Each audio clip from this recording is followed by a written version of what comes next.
Bien, mesdames, messieurs, merci d'être présents pour cette dernière conférence sur l'espace Cold Chain by Selfie. On va évoquer un sujet, j'allais dire presque mythique, mais c'est vrai. Paris a accueilli les Jeux Olympiques un siècle après ceux de 1924 en 2024. C'est un gros événement, un événement festif qui d'ailleurs en partie s'est déroulé ici. C'est vrai qu'il y a eu des compétitions sportives qui se sont déroulées ici même au Parc des Expos, porte de Versailles. Alors, je vous présente nos différents intervenants. Pour le dernier jour de sa mission, je crois que c'est le dernier jour, Xavier Yves Valère, qui donc était chef de mission logistique au sein de la DGITM. On a également Julien Dartout pour le club Déméter. On a également Éric Devin pour Certibruit. Et à ma droite, des exposants avec Eugénie Soulier de Brugère pour Cold & Co et Nicolas Duvaux pour donc Carriole. Donc comme ça, on va pouvoir parler des transporteurs classiques, de ceux qui font la cyclo-logistique, et naturellement on va évoquer à la fois la préparation mais surtout l'impact et la suite, finalement les legs de ces Jeux Olympiques. Peut-être d'abord une petite question, comment vous avez vécu, c'est une question qui s'adresse à l'ensemble des participants, comment vous avez vécu ces Jeux? Peut-être on va commencer par vous, Xavier Yves. Vous avez fait une grosse mission, on va revenir sur les détails de ça, mais vous êtes devant votre télé, vous croisez les doigts pour que tout se passe bien? Alors moi, pendant les Jeux, j'étais dans une cellule de crise au ministère des Transports à vérifier que tout se passe bien et qu'à chaque fois qu'il y avait un problème, on trouve quelqu'un avec la solution. Donc c'était au boulot pendant les Jeux et on avait aux écrans de temps en temps les transporteurs, mais sinon on avait souvent à rendre compte que tout allait bien, Madame la Marquise, aux grandes autorités. Merci, alors vous avez un micro devant vous, n'hésitez pas à le prendre pour cette partie de la table. Non, il est branché. Vous voulez dire un petit mot? Oui, alors moi, pour ma part, j'étais plutôt très confiant pour le coup. Pas du tout stressé, mais pourquoi? Parce que globalement, on savait qu'il y allait y avoir des restrictions. Le seul moyen, c'était de décaler les livraisons. Et donc forcément, on allait avoir de quoi faire notre travail. Mais sur un plan sportif, sinon, ces Jeux, vous avez... Ah oui, non. Vous avez vibré pour les Jeux? J'ai rien gagné, mais j'ai essayé. J'ignorais que vous participiez aussi. Et vous, Julien Dartout, pour le club des Moi, je suis vétérans? un mauvais élève, j'étais pas du tout à Paris, j'ai quitté Paris pendant la période des Jeux. Je suis comme tous les Parisiens qui sont exilés pendant plusieurs semaines. Ouais, alors les banlieusards en l'occurrence, mais donc j'ai pas vécu Paris en direct. En revanche, j'ai vécu les Jeux paralympiques en tant que citoyen et c'était une ambiance qu'on n'imaginait pas, donc c'était un très bon moment. Effectivement. Et alors, de ce côté-ci de la table, plutôt ping-pong, plutôt volleyball, plutôt handball?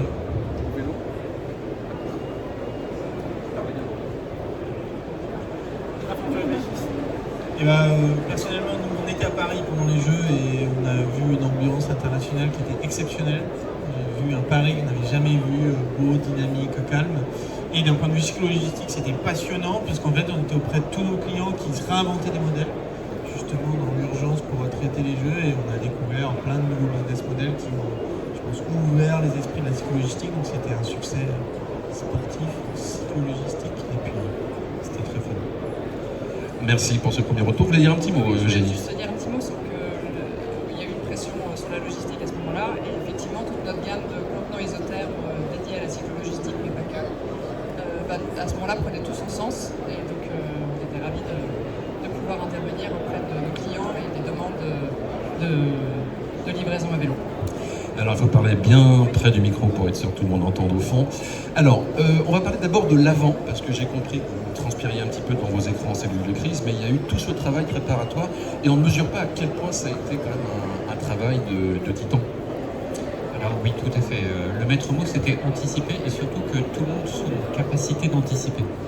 Et donc on a fait un très très gros travail. D'abord, pour que vous ayez sur vos smartphones les contraintes de restriction en temps réel. Donc là, on a cassé quelques codes avec Waze, avec Google au niveau international. Donc il y a eu un très très gros travail informatique et on a été pionnier à l'international sur ces sujets-là avec une start-up qu'on a construit à l'État qui s'appelle Dialogue et une suite logistique qui a été développée par le JOP, le programme Interlude, qui s'appelle J'Optimise, qui a permis à tout à chacun d'avoir sur son smartphone en fait toutes les contraintes en temps réel. Donc ça c'est grosse anticipation. La deuxième anticipation, c'était le site Anticiper les Jeux, dans lesquels en fait avec toutes les fédérations professionnelles, on a regardé, on a checké les bons conseils à donner pour les artisans. Et en fait, les très grosses boîtes qui ont l'habitude de faire des jeux ont commencé à nous aider à fabriquer des messages clés. Puis petit à petit, on est descendu vers des moyennes entreprises puis des petites entreprises pour pouvoir donner des bons conseils. Et ça a été une occasion pour chacun d'entre vous, j'espère, d'être dans un moment où vous discutez sur votre chaîne de valeur. Parce que souvent, un livreur, il n'ose pas dire à son client bah non, je ne peux pas te livrer à telle heure. C'est plutôt le client qui dit à telle heure, il doit. Et là, en fait, vous aviez une contrainte objective. Et donc, il y a eu des moments un peu spéciaux dans lesquels les uns et les autres, vous avez pu vous adapter, expliquer comment vous pourriez adapter. Et c'est des choses qui vont rester en héritage. Certaines filières me disent bah, finalement, on y a pris goût à cette discussion. On ne savait pas que c'était possible, on ne l'avait pas encore engagé. Et par exemple, pour les promos de Noël, où c'est un peu compliqué, et ben on va se relancer dans ce genre de discussion. Donc beaucoup de com en amont qu'on a préparé avec la fédération professionnelle pour que vous soyez en capacité d'anticiper et d'être bons chacun dans vos domaines. Alors il a fallu que les acteurs soient intégrés dans la boucle. Comment ça s'est passé côté transporteur pour le club d'émetteurs? Alors, côté transporteur, mais aussi côté distributeur, hein, parce que les transporteurs travaillent pour le compte d'un distributeur et quelque part c'est le distributeur qui apporte de la marchandise en ville, avec l'aide d'un transporteur lorsqu'il n'a pas le transport en propre. Alors en fait, le mot d'anticipation était un besoin saignant de la part des opérateurs, parce que tout le monde te disait ça va être un boxon sans nom. Et c'est par la peur de comment ça allait se passer que finalement on s'est aperçu qu'on arrivait à mobiliser et surtout à ce qu'il se pose des questions. Alors effectivement, il y a tout un travail préparatoire, je ne reviens pas sur ce que Xavier a partagé, mais il se trouve que ça s'est tellement mieux passé que ce que tout le monde craignait. Ça a été une surprise pour tout le monde. Que ça a été une surprise pour tout le monde. Et je me rappelle des premiers tests quelques semaines avant les JO où on se dit mais c'est pas possible, ça peut pas fonctionner comme ça peut pas être aussi fluide à la fois dans les infos et dans le trafic. Donc je crois qu'il y avait aussi beaucoup de peur de la part des opérateurs économiques et des contraintes et des trafics et des contrôles de police qui viendraient complexifier la livraison, qu'au final ça s'est d'autant mieux passé que ça a réjoui les opérateurs économiques et donc que ces conditions d'exploitation des JO donnent envie d'en faire un héritage. Côté Certi-Bruit, Éric Devin. Alors je crois que la période des Jeux a été un levier pour intensifier les travaux qui étaient en cours en termes de déploiement des livraisons de nuit. Et là-dessus, la ville de Paris a été extrêmement pertinente dans ce domaine. D'abord, alors elle nous a un peu mobilisés, donc on était pour le coup pas très préparés, une petite association, mais tous les acteurs se sont réunis en amont pour préparer les bonnes conditions de livraison en horaire décalé dans le respect des riverains, parce que c'est un point important. David Béliard a organisé un meet-up pour sensibiliser les professionnels, pour expliquer l'intérêt de pouvoir anticiper et décaler ces livraisons. Une plateforme en ligne a été développée dans le cadre de Certi-Bruit avec une formation des professionnels. On n'a pas forcément mis en œuvre pendant cette période toutes les exigences des chartes Certi-Bruit, on y reviendra peut-être, parce qu'effectivement on était dans le cadre d'une période exceptionnelle, mais par rapport à ça, un certain nombre d'outils complémentaires, de bonnes pratiques ont été dispensés, et je crois que l'intérêt de ces jeux, c'est que comme on n'avait vraiment pas le choix que de réussir, le stade expérimental qui est souvent un petit peu le début de toute expérience logistique et qui a du mal à s'étendre, finalement devient une habitude. Et donc l'expérimentation a montré ses preuves. De ce côté-ci du panel, en amont, comment ça s'est passé pour vous? La logistique urbaine du froid, c'est un vrai défi. Et donc, dans le contexte des Jeux Olympiques, ça nous a vraiment boosté notre R&D, ça a poussé notre innovation, avec des défis très opérationnels, très techniques. Un des premiers défis, c'était de pouvoir proposer des gros volumes d'emport en frais, parce que pour optimiser les tournées, aller avoir des volumes de 300 litres, 400 litres, ce n'est pas suffisant. Donc, on avait déjà un gros contenant qui faisait 900 litres, que vous pouvez voir là, qui est en bleu. Et puis l'héritage, c'était de dire aussi qu'on voulait aller encore plus loin. Et donc on a conçu un conteneur aussi qui permet encore plus d'emport, jusqu'à 300 kg avec 1000 litres d'emport. Et tout en prenant en compte tout ce qui est contrainte psychologistique, de robustesse. On a les chocs, les vibrations, on a des opérateurs qui ne sont pas dans la dentelle et qui font apporter beaucoup de contraintes sur les contenants. Et donc on s'est rapproché également de Carriole pour combiner deux expertises. l'expertise chaîne du froid de Colenco avec notre savoir-faire et l'expertise d'ingénierie vélo de Carriol, puisqu'ils ont fait toutes les finitions robustes pour rendre ce fameux City Temp compatible avec le monde de la cyclo-logistique urbaine. Oui, mais en fait, je vais rebondir sur ce que tu dis. L'avant JO, en fait, il a créé quelque chose autour de la cyclo-logistique, c'est qu'il y a beaucoup d'acteurs qui se sont posés beaucoup de questions. Les distributeurs et les logisticiens sont venus, on a eu autour de la table beaucoup de personnes se dire ok les amis, comment je vais adresser toutes mes livraisons dans un temps court avec des solutions sur un espace fermé.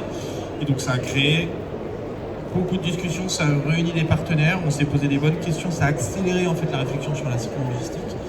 Et on est né des partenariats comme on a fait avec Colenco, des logisticiens comme Chronofresh qui maintenant qui déploie sur le territoire national la logistique du dernier kilomètre. Donc ça a permis de mettre beaucoup d'eau au moulin des réflexions et ça a accéléré, quand même on peut le dire, l'excellence française du dernier kilomètre, puisque on ne le dit pas beaucoup, mais si vous vous baladez à New York, vous voyez des solutions françaises fabriquées en France qui circulent sur le dernier kilomètre. Et ça a boosté toutes ces solutions. Alors, un petit mot peut-être, Xavier Valère, c'est que vous avez d'abord regardé à Londres en fait ce qui se passait pour justement préparer votre mission. Oui, c'est vrai, on ne fait pas des jeux, on les fait à Paris tous les 100 ans, et les 100 ans, on ne se déplaçait pas de la même manière, c'était pas tout à fait la même démographie, donc on regarde ce que font ceux d'avant c'était Londres, parce qu'à Tokyo, c'était des JO sans spectateurs pendant la Covid, et on a essayé d'apprendre d'eux et de faire mieux qu'eux. Et en fait, on savait qu'il y avait une crainte. Cette crainte, on s'en est servi comme un moteur. On sait que c'est par les moments de crise qu'on progresse. Et donc, on s'est dit, sur ce choc de contraintes, on va faire un choc d'innovation. Et on en a profité pour devenir leader en logistique urbaine. Ça, je vous le dis très humblement.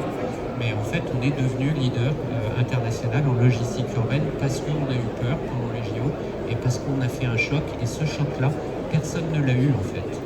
Et donc si vous avez des solutions qui sont maintenant à New York, Paris est la ville la plus intense en cyclo-logistique, c'est-à-dire c'est le moment où il y a eu l'explosion du e-commerce est arrivé un peu à ce moment-là, le moment où finalement la préfecture de police se disait « Ouh là là, c'est quoi toutes ces camionnettes ?»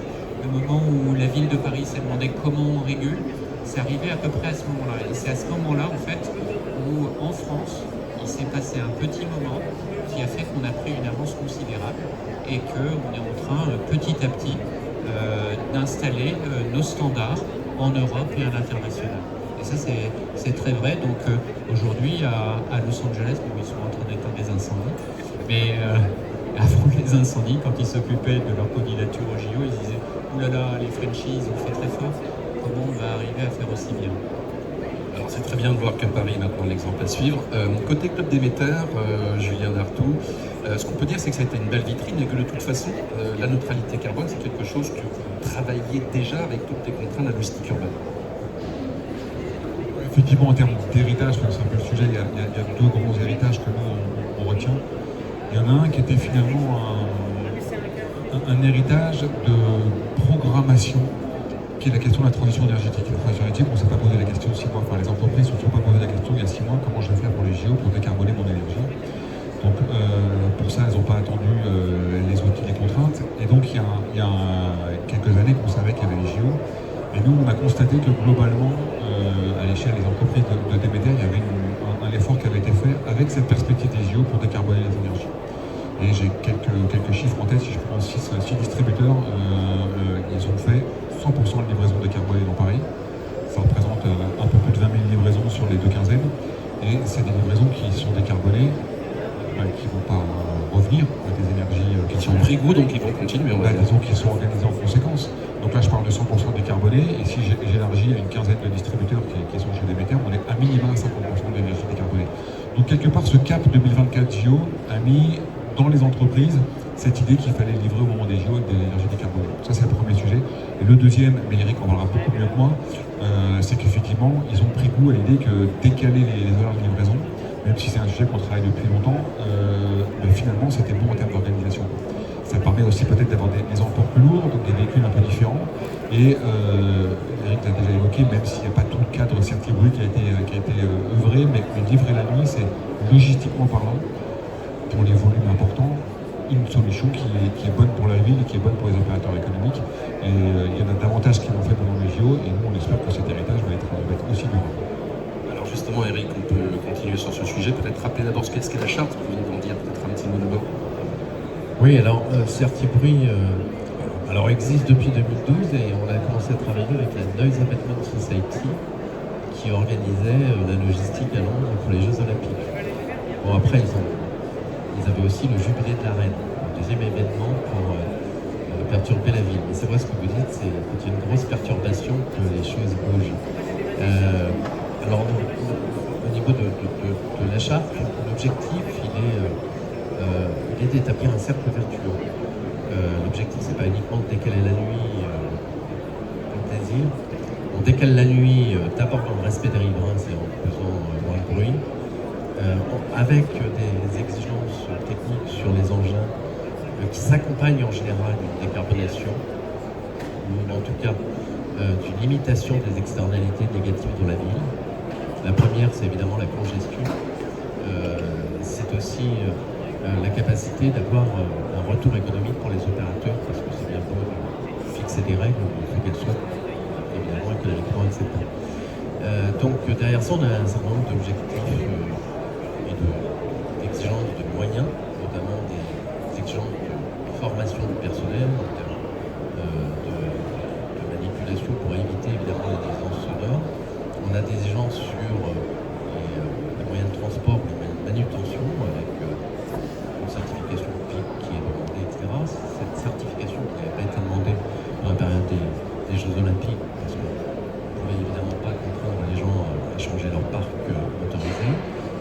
Et puis on a un système de mise en place une bonne coordination entre les riverains, la ville, les aménagements aussi urbains. C'est pour ça qu'on travaille beaucoup avec les services techniques des villes, la TVLD de la ville de Paris, ou alors dans les villes plus petites, les centres techniques sont mobiles. Merci. Alors Eugénie Solette-Brugère, donc par rapport au jour, passez mon micro, vous faites comme vous voulez, pas de souci.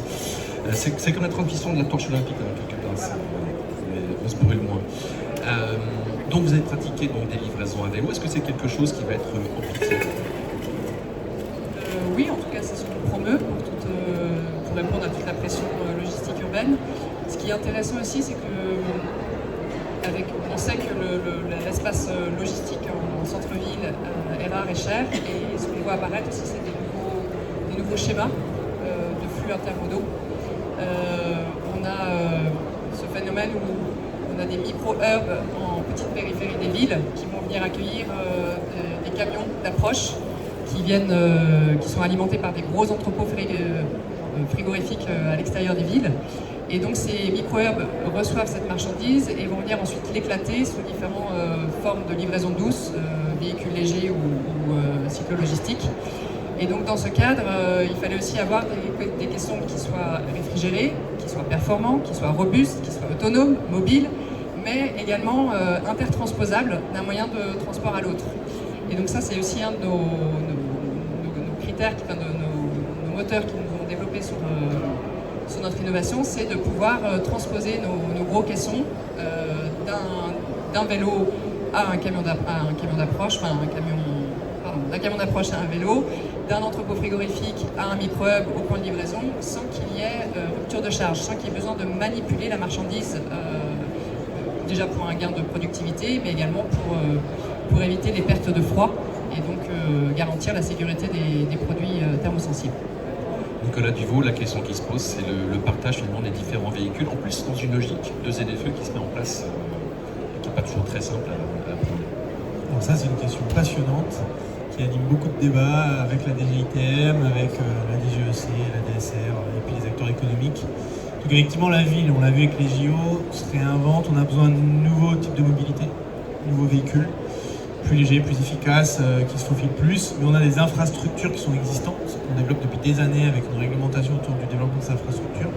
Et il y a effectivement beaucoup d'échanges en ce moment sur quels sont ces nouveaux véhicules et comment on va les intégrer, on va les autoriser, on va les normer pour accéder aux pistes cyclables, aux voies de bus, aux zones piétonnes. Et on a en ce moment même des discussions qui sont animées par la DGITM et la DSR sur justement l'accès à ces pistes cyclables. Et on échange avec notamment les groupes normatifs européens, la France, et on arrive à se comprendre petit à petit pour arriver avec ces nouveaux véhicules et adapter cet espace réglementaire qui est une des clés du développement de la cyclo-logistique.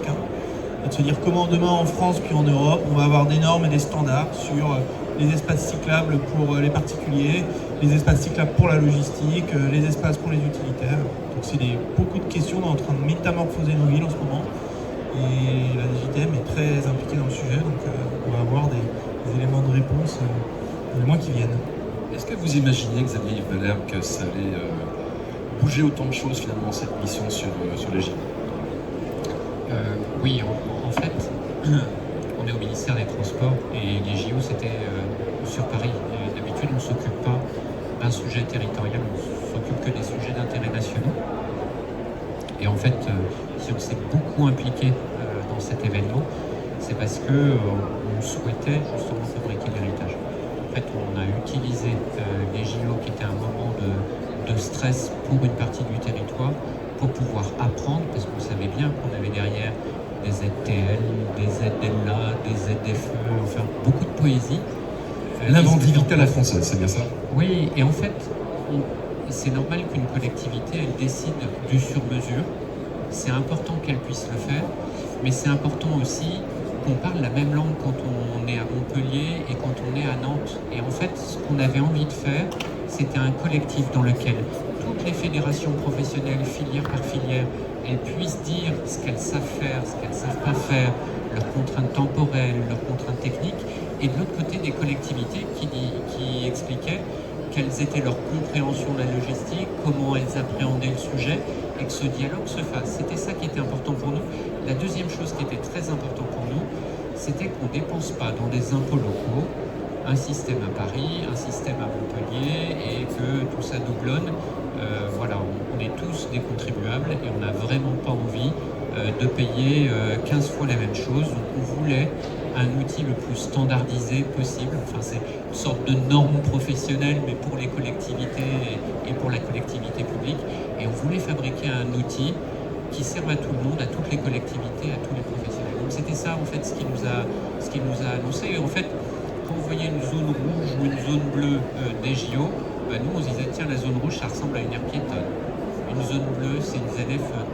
Le QR code, c'est la manière de se présenter dans une aire piétonne ou alors quand on doit livrer un festival, quand on est un fournisseur du Tour de France. Vous voyez, et en fait, chacun des outils qu'on a développés pour les JO, on l'a pensé comme un outil de gestion d'une contrainte qui vont être en fait les manières de réguler. En fait, tout ce qu'on a fabriqué, c'est des choses qui sont sur table, gratuites, développées pour les professionnels, avec les professionnels, pour les collectivités, avec les collectivités. C'est dans cet esprit-là qu'on l'a fait en fait.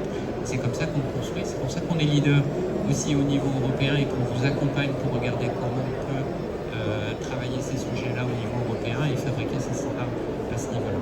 Une petite anecdote sur les zones rouges, parce qu'au début, les livraisons, c'était pas tout à fait dans le logiciel.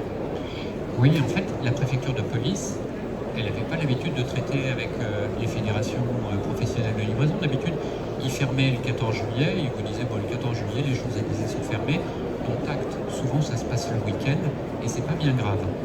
Là, il y avait 549 épreuves sur 3 semaines, donc on ne pouvait pas dire on arrête de livrer Paris.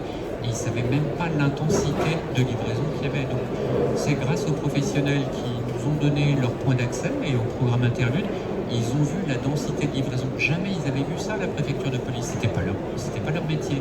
Et là, ils ont compris que c'était pas possible d'arrêter le flux logistique. C'est à ce moment-là qu'on a travaillé avec la préfecture de police à changer le règlement de police. Plutôt que d'interdire dans les zones rouges toutes les livraisons, on les a ouvertes pendant que les spectateurs étaient à l'intérieur. C'est-à-dire qu'on pouvait livrer quand les spectateurs étaient à l'intérieur en train de regarder les épreuves. Et une fois que les spectateurs sortaient, on refermait, on resécurisait la zone. Pareil sur les matières dangereuses. Au début, il était interdit toute matière dangereuse dans toute l'île de France. Puis on leur a expliqué qu'un parfum, c'était une matière dangereuse. Ils se sont dit, Le saviez-vous, mesdames? Voilà, Le peut-être que parfum est une matière dangereuse. peut-être que les parfums, dans les zones où il y a des jeux pas loin de Concorde, où il y a des parfumeries, on pourrait peut-être les autoriser. Et voilà, et petit à petit, en fait, on a appris à travailler ensemble. Et c'est en ça que les jeux ont été aussi exceptionnels. Ils l'ont été pour vous entre transporteurs, chargeurs, en organisation, mais ils l'ont été aussi pour les acteurs publics sur le territoire. Et c'était un bon moment d'innovation publique-privée. Julien Dartout, c'était vraiment de la livraison, enfin, just in time, super just in time. d'ailleurs. Ouais, et puis bon, faut être honnête, le trafic était moins dense. Ça, c'est vrai. Donc forcément, quand on a un outil logistique prévu pour un événement exceptionnel avec des organisations spécifiques et que le trafic est moins dense, ben, ça se passe bien. Peut-être une petite anecdote juste pour taquiner David. Oui, c'est mieux quand on prépare et qu'on informe. 15 jours après les JO, il y a eu un événement sur les champs pour fêter les JO. Bon, ben là, la préfecture a remis les bonnes pratiques. C'est qu'elle a interdit le soir même pour le lendemain de livrer la ville pendant 48 heures. Et là, on a compris qu'effectivement, les outils qui sont mis en place pour communiquer avec les professionnels, ben, finalement, c'est vachement utile. En fait, tu as raison de taquiner. Et en fait, quelques jours après, il y a la ville de Paris qui a annoncé sa ZFE et elle s'est pris une avoinée aussi. Et en fait, les professionnels, ils avaient pris goût à la discussion. Donc ils ont envoyé une avoinée à la préfecture de police et à la ville de Paris. Et ben, qu'est-ce qui s'est passé? Et ben, ils ont revu leur copie tous les deux et puis du coup, ils apprennent à parler. Et donc finalement, pendant le quotidien, ils font comme pendant les JO. Donc finalement, ils apprennent en marchant et ils s'améliorent. Ils sont au moins servis à ça. Alors, on parlait de cycle logistique, mais même si c'est amené à perdurer, à se développer, le camion a quand même sa place. Il faut être réaliste. C'est aussi un message que vous vouliez partager avec nous. Oui, big et beautiful. Dans le transport, plus les moyens de transport sont gros, plus on va réduire les émissions à la tonne kilomètre. Alors bien sûr, on ne peut pas livrer avec les trains la ville de Paris en permanence, donc il faut adapter le moyen de transport aux livraisons. Et puis, il y a le e-commerce et il y a le commerce traditionnel. Le commerce traditionnel a plutôt une organisation qui permet d'utiliser des modes de transport ou des moyens de transport qui sont optimisés avec des quantités qui sont importantes et que on le voit bien, on vient d'entrepôts qui sont en périphérie et que réduire l'intensité de l'impact du transport, que ce soit en congestion, en particules ou en CO2, lorsqu'on vient en dehors des villes pour livrer des magasins, le mieux ça reste le poids lourd. Vous avez fait le calcul, je crois. Il faudrait combien de vélos de Rungis Alors, j'ai pas fait un Rungis, j'ai fait le calcul sur Lyon, mais à Lyon, pendant une semaine, quand on regarde pour 6 distributeurs, on fait à peu près 900 livraisons par semaine en poids lourd, un mix de taille. Si on mettait tout en split-remorque, il n'y aurait plus que 500 livraisons. Sauf qu'à Lyon, on peut comme tous les grands split-remorques. On a fait l'exercice, si on livrait tout en 19 tonnes, en 12 tonnes, en 13 tonnes, et bien sûr, on est descendu au vélo. Évidemment, le chiffre est complètement dingue, il n'a pas de sens. Et au vélo, c'est 10 000, mais par jour. Voilà. Donc ça fait 50 000 sur la semaine. Mais évidemment, on ne va pas venir des périphéries en vélo. Le vélo a sa légitimité sur la livraison très capillaire pour livrer des petites boutiques ou des consommateurs. Là, on parle de livraison de magasins, c'est autre chose. Alors justement, Nicolas Duvaux, sur la livraison en cycle logistique, comment voyez-vous le développement de votre activité? Très bonne question. Moi, je rejoins ce qui a été dit. La livraison, la livraison intelligente, c'est un ensemble de capacitaires qui sont adaptés selon qu'on se trouve où flux exactement et à la densité où on est. Ce qui n'existait pas, c'est vraiment les solutions d'hypercentre qui permettent vraiment de fermer et qui arrivent et qui complètent justement ces capacitaires existants qui eux s'électrifient ou qui c'est ça qui est en train d'arriver. Et donc on va voir arriver, et nous on voit des solutions qui vont partir de la cyclo-logistique avec des solutions. Alors nous on est sur des semi-remorques, nous on est des semi-remorques de la cyclo-logistique. Donc on voit arriver des nouvelles technologies françaises qui par exemple permettent de transporter 350 kg à vélo. Là on travaille avec un constructeur automobile pour arriver sur une autre solution qui va permettre de monter à la demi-tonne. Mais plus sur des vélos, mais sur des petits véhicules sans permis de la ville, sur des petites L6 comme on voit arriver. Et donc je pense que c'est ça l'évolution, c'est qu'on va petit à petit voir apparaître des nouveaux véhicules sur le dernier kilomètre, plus capacitaires, plus efficaces. J'emporte plus avec une densité énergétique la plus optimisée possible, c'est avec des châssis légers, avec de l'électrique et tout ça va finalement petit à petit s'aligner et on va depuis le 19 tonnes jusqu'au petit vélo cargo, on va avoir des véhicules qui vont trouver leur place. Et puis ce qui va s'ajouter dessus, c'est des nouveaux métiers de rider, c'est une réglementation adaptée qui, je pense, ça va mettre 10 ans à s'aligner. et des entrepôts de logistique urbaine. Voilà. Donc on va vraiment avoir un paysage qui va être dessiné avec les évolutions des villes, et je pense que l'État, le vecteur d'accélération, ce sont justement l'évolution de la réglementation, les ZFE, et on voit que chaque mouvement politique sur la ZFE, suivez-moi, mon chiffre d'affaires change en fonction des annonces ZFE au mois le mois. C'est assez impressionnant. Peut-on savoir qui est ce constructeur automobile? Je ne peux pas le dire. Il est très gros, il est français, il commence par un R, mais c'est tout ce que je peux dire. Ouais, ça va être très compliqué, effectivement. Eugénie, peut-être quelques mots sur votre positionnement par rapport à tout ça et comment vous regardez ce leg finalement des Jeux Olympiques en matière de livraison urbaine? Je voudrais ajouter un mot sur tout ce qui est décarbonation. Effectivement, le froid décarboné, aujourd'hui qui est des ZFE ou non, on a quand même une grosse tension sur la consommation énergétique, le fait d'être rentable, le fait d'être silencieux aussi. Et il y a plusieurs technologies en froid, il y a le froid actif, il y a le froid passif. Le froid passif présente de réels avantages en livraison urbaine. C'est un froid qui fonctionne avec des plaques tectiques qui sont préalablement congelées, qui offre une très grande et très belle autonomie thermique. C'est un froid qui, au moment de son usage, est décarboné. On n'a pas besoin d'emport d'électricité ou de carburant. C'est silencieux et donc j'ai aussi envie de pousser cette technologie. On a également en termes de capacité de charge réduit le poids du moteur froid et donc ça nous permet d'optimiser, je n'ai parlé auparavant, le volume d'emport mais également les capacités en poids d'emport. Merci, je pensais à une chose, Xavier Valère, parce que donc, vous arrivez au terme de votre mission, vous avez changé de fonction. Quand on a connu toute cette effervescence autour des Jeux, c'est un peu comme Tony Estanguet, on se dit qu'une fois qu'on a connu ça, quel peut être le prochain challenge finalement? Alors il y a déjà une équipe qui continue, vous savez quand on sert l'État, on n'est pas... Exactement, la continuité de l'État, donc il y a des gens qui vont relever le défi de réussir de passer de l'expérimentation au déploiement. Et donc le défi aujourd'hui, c'est que tous les outils qu'on vous a donnés, ils soient déployés dans vos quotidiens. Aujourd'hui, je vous donne un exemple, mais à Lille, les services municipaux, à chaque fois qu'ils font des travaux, ils le mettent dans la base de données qu'on a créée pour les JO, la base de données nationale de réglementation voirie. Et si les camions en livraison ne se retrouvent pas nez à nez avec un chantier, c'est grâce aux JO. Toutes les collectivités qui sont en train de faire des ZFE, on s'est donné rendez-vous dans 6 mois parce que là, ils ont un petit sujet d'opérationnalité et on va mettre un standard pour que les preuves que vous avez dans une ZFE, ça soit la même, quelle que soit la ZFE.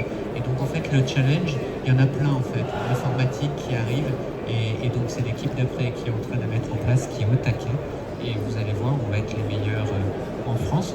Sur un malentendu, vous avez vu qu'on a réussi les JO, vous allez voir qu'on va continuer à être les meilleurs, que vous greniez ou pas. En tout cas, au ministère des Transports, vous avez une équipe super motivée pour qu'on soit les champions européens et les champions mondiaux sur le sujet.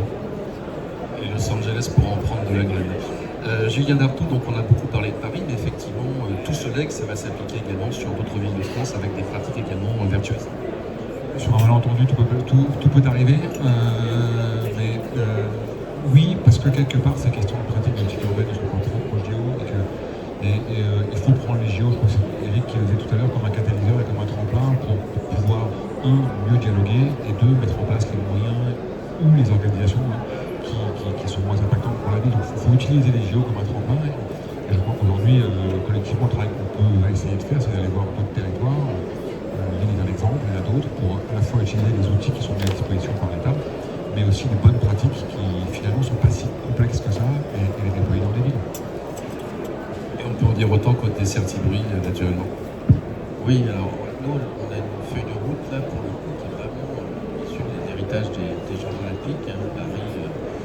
À Paris, on a 2 plateformes logistiques pour lesquelles on a beaucoup de labellisation, de l'expertise, d'ailleurs un expert qui a intervenu sur l'un de ces sites dans le 13e arrondissement et dans le 17e.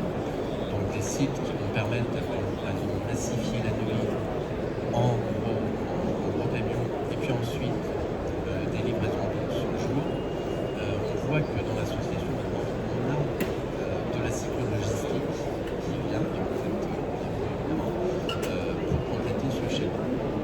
Voilà, il fallait parler bien près du micro, mais en fait, on arrive déjà à la fin finalement de cette conférence. Alors, j'aimerais quand même qu'on remercie chaleureusement Xavier Yves Dallaire parce que voilà, jusqu'au bout de sa mission, il termine aujourd'hui, il est venu pour nous en parler. Je pense qu'on peut l'applaudir quand même pour tout le travail qu'il a fait. Merci à lui, on continue sa mission dans le Val d'Oise.